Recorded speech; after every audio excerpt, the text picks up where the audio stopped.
여러분 안녕하세요. 이지우사이언스TV의 정인성 강사입니다. 자, 오늘은 이론화학 상태도에 대해서 한번 알아보도록 하겠습니다. 상태도다라고 하는 것은 상태를 나타내는 그래프다라고 생각하시면 되겠습니다. 그런데 무엇에 따른 상태냐? 물질이 온도와 압력에 따라서 어떠한 상태로 존재하는지, 즉 기체냐, 액체냐, 고체냐, 어떤 상태로 존재하는지에 대해서 나타내고 있는 그래프다라고 생각하시면 되겠습니다. 자, 그러면 온도와 압력에 따라서 어떤 상태로 존재할 수 있는지 한번 생각해 보도록 하겠습니다. 자, 먼저 이렇게 그래프가 그려지고 있네요. 참고로 이것은 물의 상태도를 나타내고 있습니다. 물의 상태도니까 한번 생각을 해 보도록 하겠습니다. 이쪽 부분을 보시면 온도는 낮은데 압력이 높습니다. 온도가 낮다. 그런데 압력이 엄청나게 높다. 그러면 물은 어떤 상태로 존재할 수가 있을까요? 당연히 고체로 존재할 수가 있습니다. 자, 그리고 반대로 이쪽 아래쪽을 볼게요. 온도는 높은데 압력은 낮다. 그러면 눌리는 힘이 약하니까 얘가 마음대로 움직일 수가 있고, 온도가 높으니까 더 활발하게 움직일 수가 있습니다. 그러면 어떤 상태로 존재하기가 쉬우냐? 기체 상태로 존재하는 게 쉽겠죠. 자, 그러면 고체와 기체 사이의 이 상태는 바로 액체 상태가 되겠죠. 자, 그래서 고체, 액체, 기체의 상태가 각각 이런 식으로 들어간다라는 것을 여러분 꼭 기억하셔야 되겠습니다. 실제로 이재유 문제에서 여기 무엇이 들어가냐? 라고 물어보는 것만으로도 문제가 출제된 적이 있습니다. 그림만 봐도 이제는 어느 쪽이 고체, 액체, 기체인지 찾아낼 수 있어야 된다. 이 말입니다. 자, 그러면 여기 보시면 고체와 기체 사이를 가르는 이 선. 이 선은 고체냐 기체냐 그 경계를 나타내고 있습니다. 즉 이것보다 온도가 높으면 기체, 온도가 낮으면 고체, 이것보다 압력이 낮으면 기체, 압력이 높으면 고체, 이런 식으로 구별하고 있는 고체냐 기체냐를 나누는 선이 되겠죠.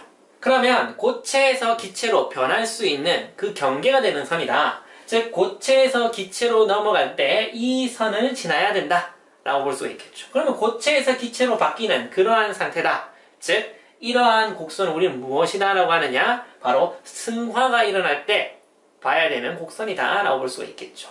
그래서 이쪽 곡선을 우리는 뭐라고 하느냐? 승화합 곡선이다 라고 합니다. 승화가 일어난다. 고체에서 기체로 갑자기 바뀌게 되면 승화다 라고 얘기를 하죠. 그러면 승화가 일어나는 공간이다 라고 볼 수가 있겠습니다.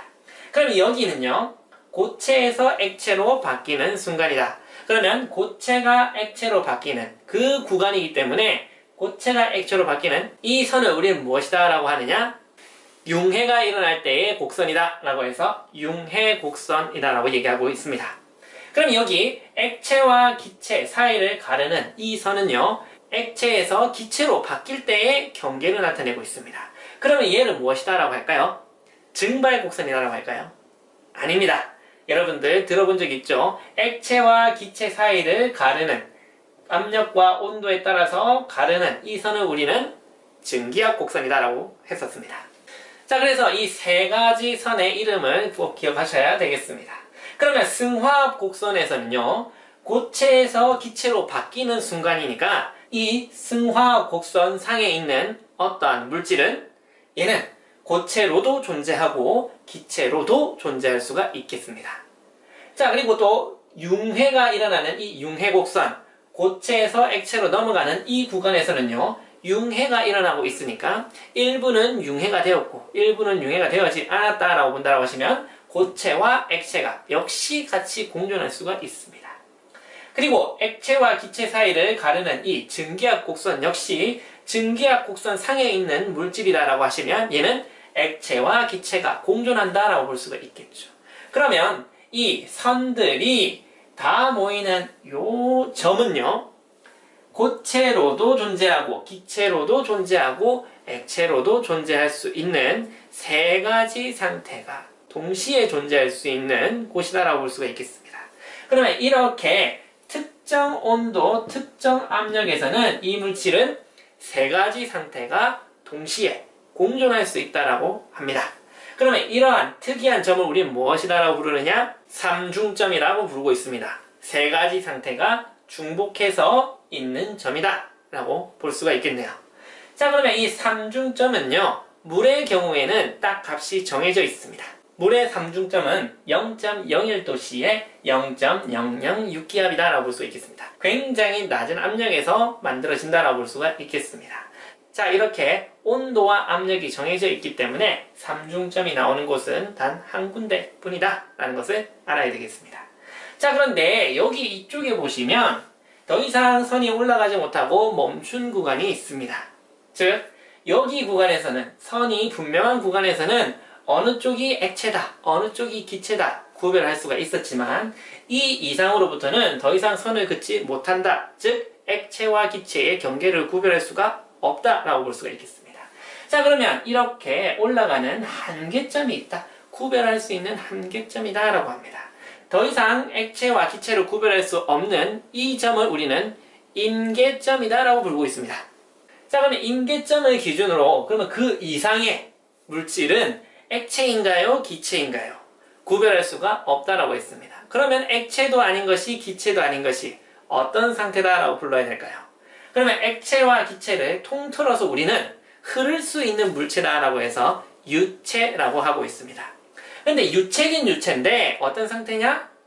임계점을 넘어선 유체다라고 해서 임계점 이상에 있는 상태를 우리는 초임계 유체다라고 부르고 있습니다. 그러면 초임계 유체에서는 더 이상 액체냐 기체냐 구별할 수가 없는 상태다라고 기억하시면 되겠네요. 예를 들어서 임의의 1기압 이 상태에서 쭉 선을 그어보시면 이렇게 어떤 구간에서는 융해 곡선과 만나는 온도가 있고 어떤 구간에서는 증기압 곡선과 만나는 구간이 있네요.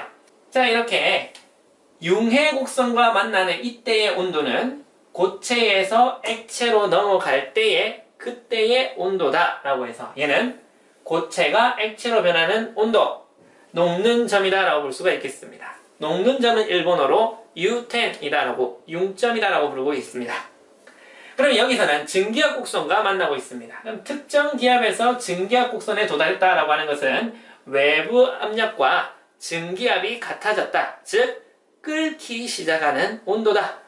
액체에서 기체로 바뀌는 그때의 온도다 라고 하시면 이때의 온도를 우리는 무엇이라고 하느냐? 끓는 점이다 라고 하고 있죠. 끓는 점은 일본어로 후텐, 빛점이다 라고 하고 있습니다. 그래서 이때의 온도를 1기압에서의 녹는 점과 끓는 점이다 라고 한다. 이런 식으로 구한다라는 것을 알 수가 있습니다. 그리고 또 압력을 낮추게 되면 특정 온도에서 물 역시도 고체에서 기체로 넘어갈 수 있는, 즉 승화가 일어날 수 있는 그러한 물질이 될 수 있다는 것도 알아두시면 좋겠습니다. 자, 그러면 이렇게 한번 생각을 해볼게요. 보통 이 상태에 있다. 기체의 상태에 있는데 기체의 상태에서 액체의 상태로 바꾸고 싶습니다. 그러면 어떻게 하면 되느냐? 온도를 낮추거나 압력을 높여주시면 액체의 상태로 변할 수가 있겠죠. 하지만 여기 상태에 있는 액체를 생각해 보도록 하겠습니다. 여기 상태에 있는 액체를 고체로 바꾸려면 온도를 낮춰주거나 압력을 낮춰줘야 고체 상태로 넘어갈 수가 있습니다. 뭔가 이상합니다. 액체를 고체로 바꾸려면 액체는 입자 간격이 넓지만 좀 더 압축을 해서 고체 상태로 만들려면 더 모여야 될 텐데 왜 압력을 낮춰야 고체가 될까요? 물은 굉장히 특이한 분자입니다.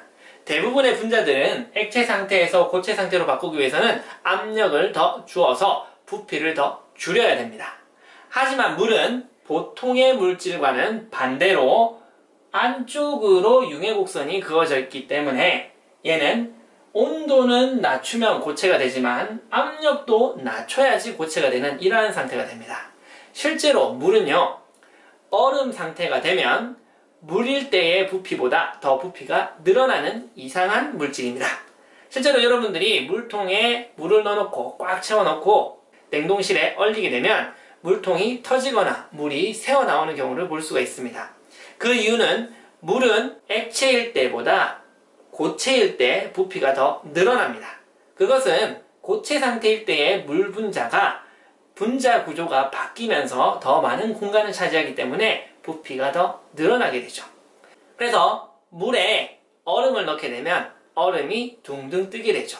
같은 질량인데 부피가 더 큰 얼음이 밀도는 더 작아지기 때문에 물 위에 얼음이 뜰 수가 있게 되는 겁니다. 자, 그래서 물만이 이렇게 안쪽으로 꺾인 융해곡선을 가지고요. 대부분의 분자들은 융해곡선도 바깥쪽으로 구부러지는 이러한 형태를 가진다라고 볼 수가 있겠습니다. 여기 물 분자와 이산화탄소의 삼태도를 비교한 이러한 그림이 있습니다. 한번 비교해 보시면 융해곡선의 모습이 반대로 그어져 있다.